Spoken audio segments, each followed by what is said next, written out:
नमस्कार दोस्तों, रेल पथ चैनल पे फिर से एक नई वीडियो के साथ आपका स्वागत है। मैं आपका दोस्त प्रवीण सर। आज हम लोग डिस्कस करेंगे लेबलिंग यानी सर्वेक्षण के बारे में। दोस्तों, ये चैप्टर से जेईई पीवे एग्ज़ाम में कुछ क्वेश्चन बनते हैं। तो क्वेश्चन शुरू करने से पहले अगर आप मेरे चैनल पे पहली बार आए हैं तो चैनल सब्सक्राइब करें और बेल नोटिफिकेशन ऑन कर लें, जिससे नए आने वाला वीडियो का जानकारी आपको सबसे पहले मिले।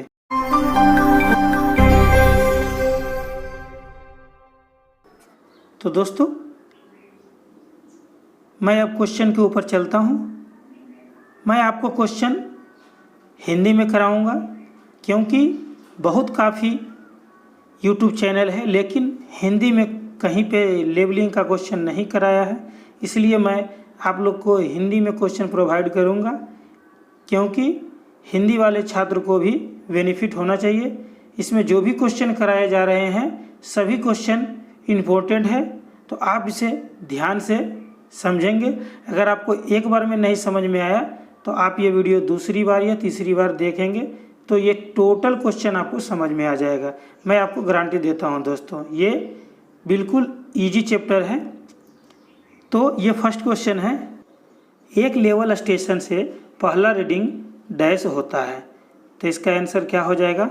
ए सामने का दृश्य, बी बीच का दृश्य, सी पीछे का दृश्य और डी उपयुक्त में से कोई भी। तो इसका आंसर हो जाएगा दोस्तों, लेबलिंग करते समय जो फर्स्ट रीडिंग लिया जाता है वो बैक साइड का कहलाता है, यानी इसका हो जाएगा पीछे का दृश्य। आंसर सी हो जाएगा। रेंजिंग डैश प्रक्रिया होती है। तो रेंजिंग जो प्रक्रिया है वो कैसी प्रक्रिया है? तो क्षेत्र के छोरों पर रेंजिंग छड़ लगाना, बी टर्मिनलों के बीच इंटरमीडिएट पॉइंट लगाना, सी चेन लाइन से ऑफसेट लेना, डी पहाड़ों की एक श्रृंखला पर चेनिंग। तो इसका आंसर क्या हो जाएगा दोस्तों? इसका आंसर है टर्मिनलों के बीच इंटरमीडिएट पॉइंट लगाना, यानी आंसर बी हो जाएगा। ट्रांजिट थियोजोलाइट एक उपकरण है जिसका उपयोग डैश के लिए उपयोग किया जाता है। तो इसका आंसर क्या हो जाएगा? ए रैखिक माप के लिए, बी केवल क्षैतिज कोनों के माप के लिए, सी केवल ऊर्ध्वाधर कोनों की माप के लिए, डी क्षैतिज और ऊर्ध्वाधर दोनों कोनों के माप के लिए। तो इसका आंसर हो जाएगा क्षैतिज और ऊर्ध्वाधर दोनों कोनों के माप के लिए। इसका आंसर डी हो जाएगा। प्रिज्मेटिक कंपास एक उपकरण है जिसका उपयोग डैश के लिए किया जाता है। तो इसका आंसर क्या हो जाएगा?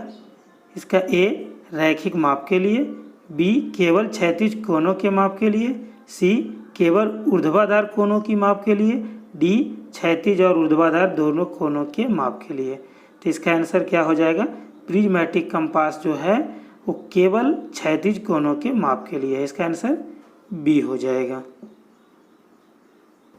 यदि समोच्च का मान बंद लूपों के बीच की ओर घट रहा हो तो यह निम्नलिखित में से किस प्रकार के भूमि स्थलाकृति को दर्शाता है? तो इसका आंसर क्या हो जाएगा? ए डिप्रेशन या झील, बी छोटी पहाड़ी, सी गहरा क्षेत्र, डी उपयुक्त में से कोई नहीं। तो इसका आंसर हो जाएगा डिप्रेशन या झील, यानी आंसर ए हो जाएगा।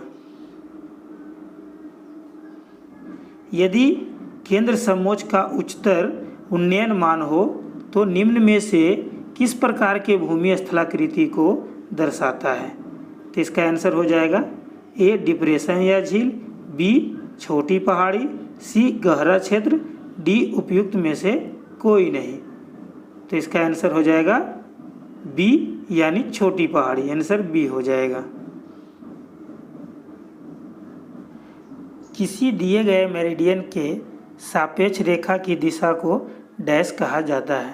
तो इसका आंसर क्या हो जाएगा? A bearing, B declination, C angle और डी डिप।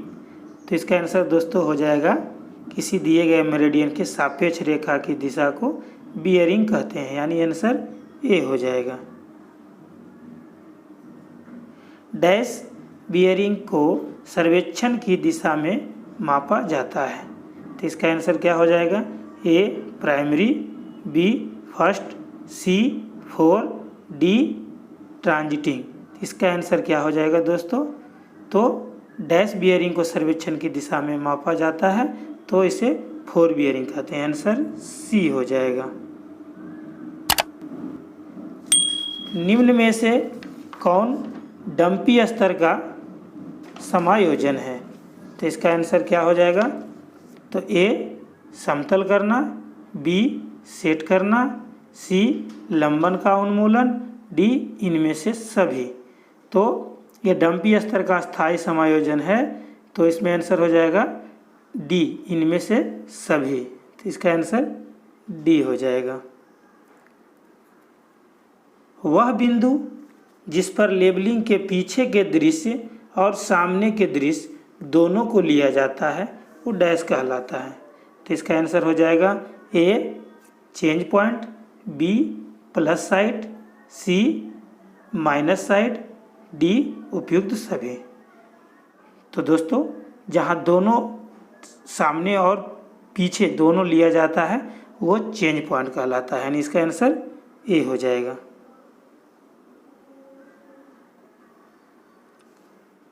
क्रॉस स्टाफ एक उपकरण है जिसका उपयोग डैश के लिए किया जाता है।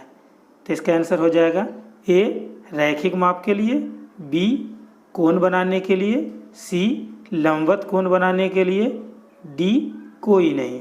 तो इसका आंसर हो जाएगा क्रॉस स्टाफ जो उपकरण है वो लंबवत कोण बनाने के लिए उपयोग किया जाता है। इसका आंसर सी हो जाएगा।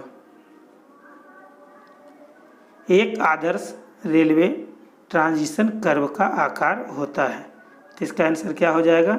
A cubical spiral, B cubic parabola, C two spiral, D clothoid spiral. तो इसका आंसर हो जाएगा जो रेलवे ट्रांजिशन कर्व का आकार रहता है उसे क्यूबिक पैराबोला बोला जाता है। आंसर बी हो जाएगा। सर्वेक्षण की वह शाखा जिसमें किसी एक बिंदु के क्षैतिज और ऊर्ध्वाधर दोनों स्थितियों को महत्वपूर्ण अवलोकन द्वारा निर्धारित किया जाता है को डैश कहा जाता है। तो इसका आंसर क्या हो जाएगा? ए लेबलिंग, बी चैन सर्वे, सी टैक्यूमेट्री, डी इनमें से कोई नहीं। तो दोस्तों इसका आंसर हो जाएगा टैक्यूमेट्री, यानी आंसर सी हो जाएगा।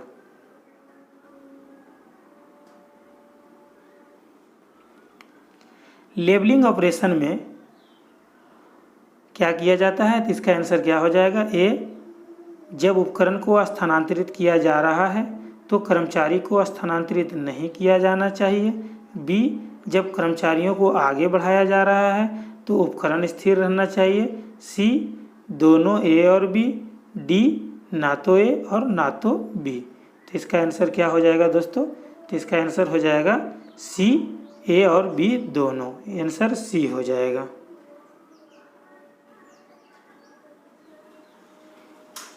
दिए गए या माने गए डेटम के संबंध में दिए गए बिंदुओं की ऊंचाई का पता लगाने के लिए सर्वेक्षण की किस शाखा का उपयोग किया जाता है? तो इसका आंसर हो जाएगा ए कॉन्टोरिंग, बी ट्रांसवर्सिंग, सी लेबलिंग, डी इनमें से कोई नहीं। तो इसका आंसर हो जाएगा सी लेबलिंग। आंसर सी हो जाएगा।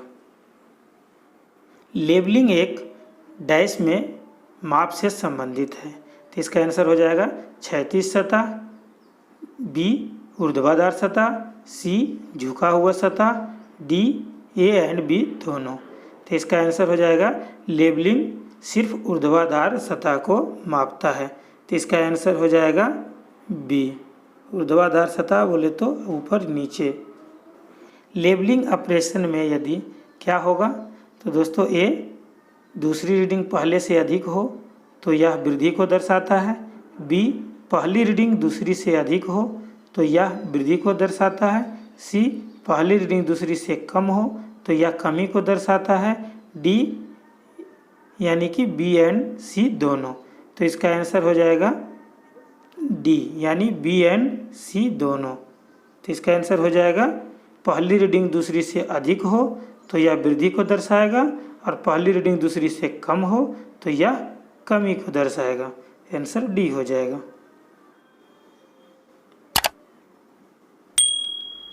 दो थियोडोलाइट विधि द्वारा एक वक्र बनाने में डैश शामिल होता है। तो इसका आंसर क्या हो जाएगा? ए केवल रैखिक माप, बी केवल कोणीय माप, सी रैखिक तथा कोणीय दोनों माप, डी इनमें से कोई नहीं। तो इसका आंसर हो जाएगा दो थियोडोलाइट विधि जो है एक वक्र बनाने के लिए केवल कोणीय माप, इसका आंसर हो जाएगा, यानी आंसर बी हो जाएगा। पूरे देश में लगभग 100 किलोमीटर के बड़े अंतराल पर भारतीय सर्वेक्षण विभाग द्वारा स्थापित बेंचमार्क डैश कहलाता है। तो इसका आंसर हो जाएगा A permanent benchmark, B arbitrary benchmark, C GTS benchmark, D temporary benchmark. तो इसका आंसर हो जाएगा जीटीएस बेंचमार्क, यानी आंसर सी हो जाएगा।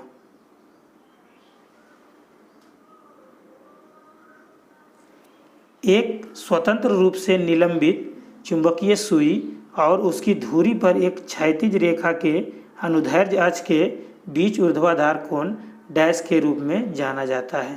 तो इसका आंसर हो जाएगा ए डिक्लिनेशन, बी आजीमुथ, सी डीप और डी बियरिंग।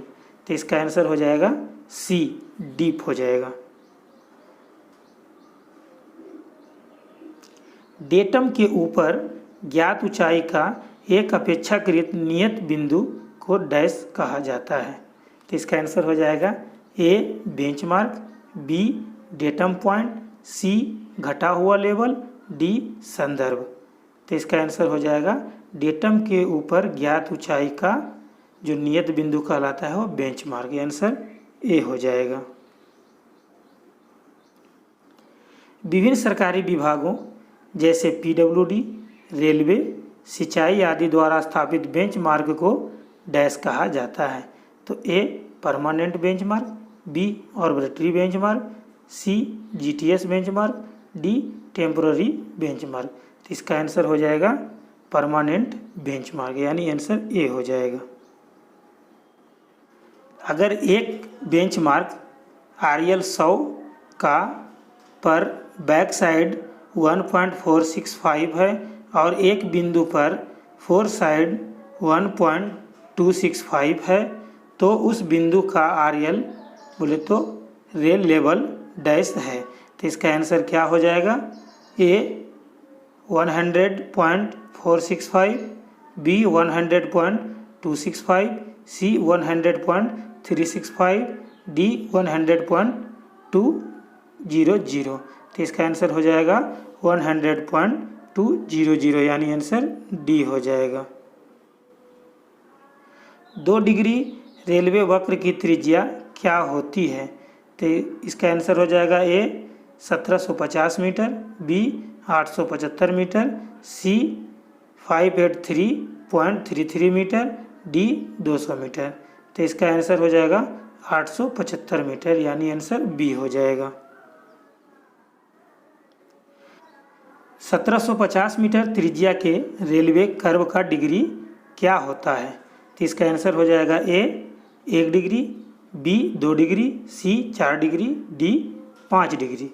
तो इसका आंसर हो जाएगा ए 1 डिग्री, आंसर ए हो जाएगा।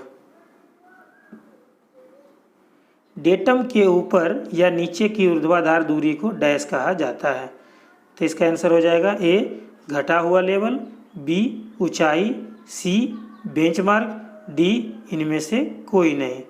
तो इसका आंसर हो जाएगा बी, यानी ऊंचाई।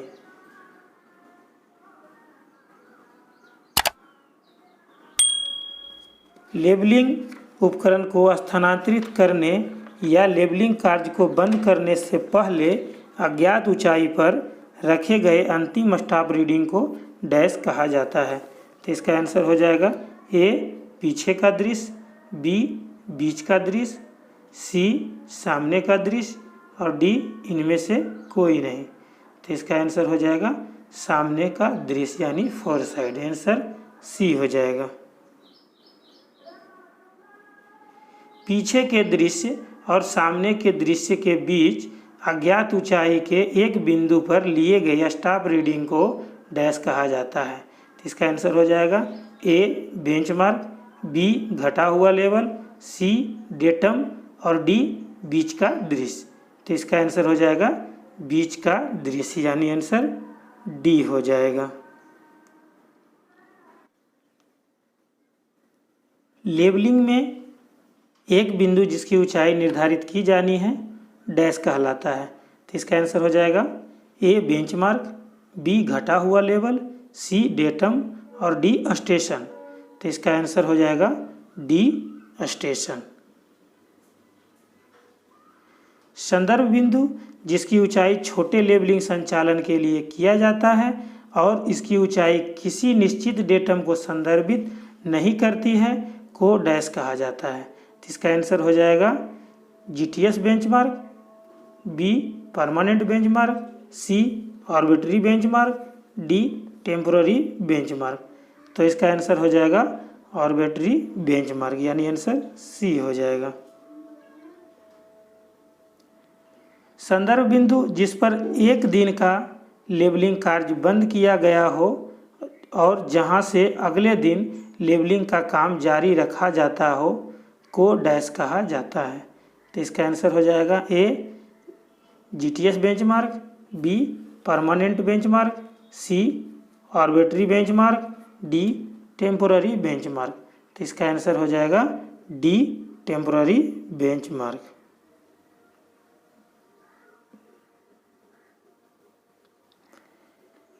आईपीस को केंद्रित करना और उद्देश्य को केंद्रित करना समतल के निम्नलिखित कार्यों में से किसका हिस्सा है। तो इसका आंसर हो जाएगा ए सेट करना, बी समतल करना, सी लंबन का उन्मूलन, डी इनमें से कोई नहीं।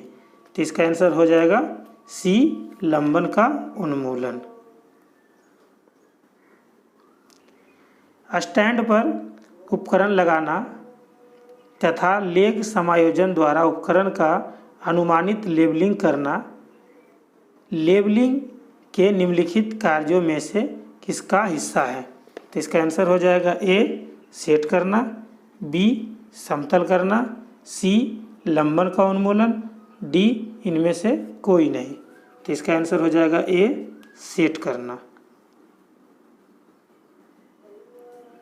गणना की विधि में वृद्धि और पतन निम्न में से किस सर्वेक्षण का संदर्भित करती है। तो इसका आंसर हो जाएगा ए चैन सर्वेक्षण, बी थियोडोलाइट सर्वेक्षण, सी टेचोमेट्री और डी लेबलिंग।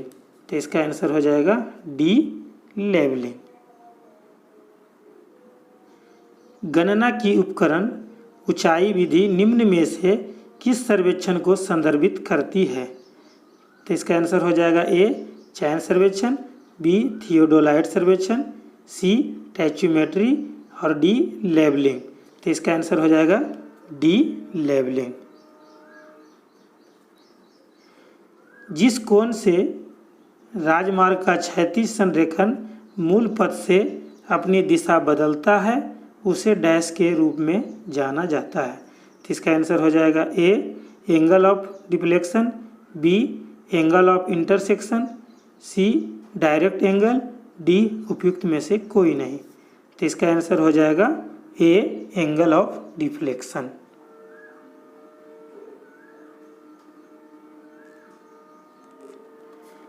कर्व के आरंभ के पीछे की ओर डैश एक बिंदु है जहां संरेखण एक सीधी रेखा से वक्र में परिवर्तित होता है। तो उसका आंसर हो जाएगा A point of curvature, B tangency का point, C point of starting, D इनमें से कोई नहीं। तो इसका आंसर हो जाएगा पॉइंट ऑफ कर्वेचर यानी आंसर ए हो जाएगा। आगे की ओर डैश एक बिंदु है जहां संरेखण वक्र से एक सीधी रेखा में परिवर्तित होता है। तो इसका आंसर हो जाएगा A point of curvature, B tangency का point, C point of ending, D इनमें से कोई नहीं। तो इसका आंसर हो जाएगा टांजेंसी का पॉइंट, यानी आंसर बी हो जाएगा। टांजेंसी के बिंदु पर वक्रता के बिंदु से जुड़ने वाले कर्व को डैश के रूप में जाना जाता है। तो इसका आंसर हो जाएगा A sub chord, B normal chord, C लव कार्ड, डी उपयुक्त में से सभी। तो इसका आंसर हो जाएगा लॉग कार्ड, यानी आंसर सी हो जाएगा। सड़क के भीतर किनारे के संबंध में सड़क के बाहरी किनारे को ऊपर उठाते हुए डैश को वक्रों पर लगाया गया है। तो इसका आंसर हो जाएगा ए सुपर एलिवेशन, बी कैंट, सी ए और बी दोनों, डी उपयुक्त में से कोई नहीं। तो इसका आंसर हो जाएगा ए और बी दोनों, यानी सुपर एलिवेशन और कैंट, आंसर सी हो जाएगा। जीपीएस होता है डैश, तो इसका आंसर हो जाएगा A global permanent system, B general positive survey, C global positioning system, D इनमें से कोई नहीं। तो इसका आंसर हो जाएगा ग्लोबल पोजीशनिंग सिस्टम, यानी आंसर सी हो जाएगा। LIDAR डैश का संक्षिप्त रूप है। तो इसका आंसर हो जाएगा A light indirect analytic ranging, B light detection and ranging, C liberal indirect analytic ranging, D इनमें से कोई नहीं। तो इसका आंसर हो जाएगा लाइट डिटेक्शन एंड रेंजिंग, यानी आंसर बी हो जाएगा। DGPS में BGPS की तुलना से डैश सटीकता होती है। तो इसका आंसर हो जाएगा ए 10 से 30 सेमी, बी 15 से 20 सेमी, सी 1 से 3 सेमी, डी 8 से 10 सेमी। तो इसका आंसर हो जाएगा सी 1 से 3 सेमी, यानी आंसर सी हो जाएगा। तो दोस्तों, जो भी लेबलिंग में क्वेश्चन इंपॉर्टेंट थे मैं आपके लिए करा दिया हूँ। आप इसे ध्यान से पढ़ेंगे। अगर एक बार में नहीं समझ में आए तो आप इसे दूसरी बार भी वीडियो देख सकते हैं, क्योंकि इसमें से काफ़ी क्वेश्चन पूछे जाते हैं।